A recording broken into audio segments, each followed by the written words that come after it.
नमस्ते, मैं Rama priority one naturopathy treatment से।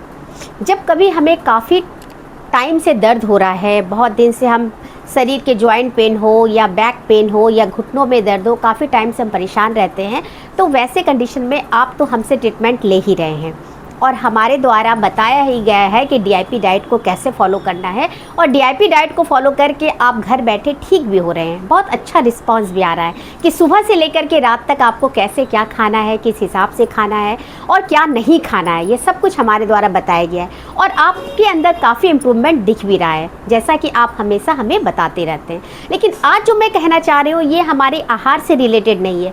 ये है कि यदि अचानक से कोई पेन हो, जैसे मान लीजिए आप बच्चा कहीं से खेल के आ रहा है और अचानक से कह रहा है, वो बिल्कुल ठीक है, अचानक से कह रहा है कि माँ मुझे पेन हो रहा है काफ़ी ज़्यादा घुटनों में या केहनी में काफ़ी पेन हो रहा है, तो ऐसे कंडीशन में क्या होता है, हम घबरा जाते हैं कि अचानक से पेन क्या हो गया। तो जब कभी कोई ऐसी अचानक से पेन हो कि बहुत अचानक से, या फिर कोई प्रोग्राम है, आप कहीं जा रहे हैं, किसी पार्टी में जा रहे हैं और आपको अचानक से बैक में पेन हो जाए, तो ऐसे कंडीशन में हम यही गलती करते हैं कि पेन किलर खा लेते हैं। हमें बहुत सस्ता और आसान सा ये उपाय लगता है, लेकिन ये उपाय हम लोगों को इतना ज़्यादा अपने ऊपर वो कहते हैं ना आकर्षित कर लेता है, वो पेन किलर इतना आकर्षित कर लेता है कि 10 से 15 मिनट में हमको तुरंत खाने के बाद आराम तो मिल जाता है, लेकिन वो आराम किस काम का? वो हमारे दर्द को तो नहीं ख़त्म किया है। वह क्या किया है, वह हमारे दर्द को जहाँ भी वहीं पे होल्ड किया हुआ है, वहीं पे पकड़ के रखा है, लेकिन जो सिग्नल जा रहा है हमारे ब्रेन तक, किसी भी चीज़ का सिग्नल तो ब्रेन तक जाता है, बस वहाँ से वो उसके तार को कट कर दिया है, यानी उसका सिग्नल को ही काट दिया है कि अब वो हमारे ब्रेन तक नहीं जा रहा, लेकिन शरीर में दर्द है। तो ऐसा दर्द को छिपा के क्या फ़ायदा? फिर वही दर्द धीरे धीरे करके बढ़ जाता है और हम आए दिन ऐसे दर्द में, छोटे छोटे प्रॉब्लम में, छोटे छोटे दर्द में हम तुरंत पेन किलर खा लेते हैं। तो याद रखिए, पेन किलर कभी मत खाइए। पेन किलर अगर आप लेते हैं तो आप एक नई बीमारी को चुनौती दे रहे हैं, नई बीमारी को बुला रहे हैं। और आज के टाइम में पेन किलर कैंसर का एक मुख्य कारण भी बना हुआ है। पेन किलर खा के हम कैंसर को भी बुला रहे हैं। तो कृपया करके मैं हाथ जोड़ के विनती करती हूँ कि पेन किलर से दूरी बनाइए। अब बताती हूँ कि यदि कोई भी ऐसा इमरजेंसी वाला कोई दर्द होता है तो इसमें आपको क्या लेना है। और ये आज के टाइम में हर लेडीज़, हर लड़कियों के पास ये हर घर में रहता ही है, या अगर आपके घर में नहीं भी है तो आप इससे मंगवा लीजिए, आपको बहुत रिलीफ देगा। ये क्या चीज़ है? ये है आपका हेयर ड्रायर। हेयर ड्रायर आज के टाइम में हर लड़कियां रखती हैं, बाल धोती हैं बाल सुखाने के लिए। तो हेयर ड्रायर जो है आपके दर्द को भी ये ख़त्म करने की ताकत रखता है। ये हमारे घर में एक बहुत अच्छा टूल है। और जो मैं बता रही हूँ ना, ये कोई मैं अपना मनगढ़ंत नहीं बोल रही हूँ, ये मेरा कोई आविष्कार किया हुआ नहीं है। ये जो बताया हुआ है ये सैद्धांतिक तौर पर और ये एक रिसर्च करके बताया गया है और ये डॉक्टर बीआरसी सर का बताया गया है। ये ज़रूर काम करता है, क्योंकि जहाँ पर भी पेन होता है ना, तो वहाँ पे ब्लड का फ्लो जो है किसी न किसी माध्यम से वहाँ पे रुक जाता है, जिस कारण अचानक दर्द होता है। और जैसे वहाँ पे हीट पहुँचता है तो ब्लड सर्कुलेशन बढ़ जाता है और दर्द धीरे धीरे करके कम होने लग जाती है।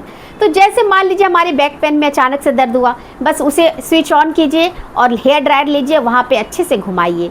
या घुटनों में दर्द है या केहनी में या फिर छाती में दर्द है, बस इसे हेयर ड्रायर लीजिए, ऐसे ऐसे करके घुमाइए, उससे गर्म हवा निकलेगा और जैसे 10 मिनट तक वो गर्म हवा जाएगा वहाँ पे एक साथ, तो बस वैसे दर्द धीरे धीरे करके देखेंगे वो कम होने लग जाएगा।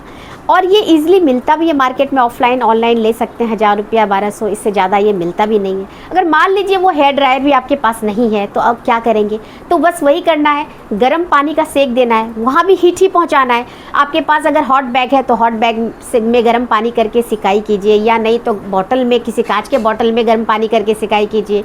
अगर वो भी नहीं है तो क्या करना है कि आप नमक ले लीजिए, नमक को तवे में अच्छे से भून लीजिए, गर्म कर लीजिए और फिर 3-4 मोटे कपड़े में, टॉवेल में लपेट करके उसका पोटली बना करके वहाँ पे सिकाई कीजिए, वो सेक दीजिए, गरम गरम सेक, उससे भी आपका दर्द तुरंत चला जाएगा।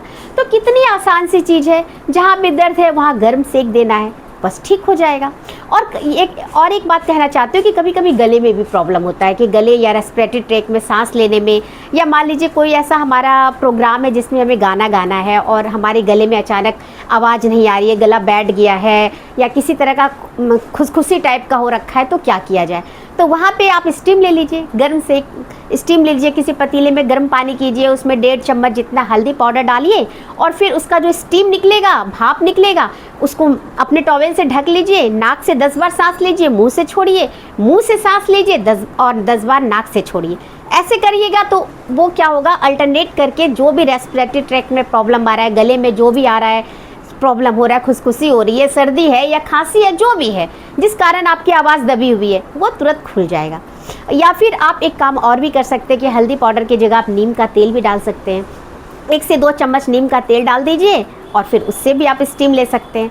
नीम के तेल को भी आप कहीं पे दर्द हो रहा है, वो नीम के तेल को भी लगा लीजिए, अच्छे से मालिश कर लीजिए और वहाँ पर भी आप गर्म सेक दे सकते हैं। तो नीम का तेल तो ऐसे ही हर दर्द के लिए रामबाण औषधि है, अमृत है।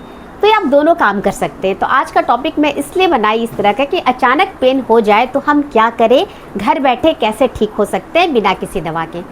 तो जानकारी यदि आपको आज की ये अच्छी लगी है तो इसे लोगों के साथ, औरों के साथ, अपने दोस्तों के साथ इसे ज़रूर शेयर कीजिए और हमारे चैनल को लाइक एंड सब्सक्राइब कीजिए। धन्यवाद।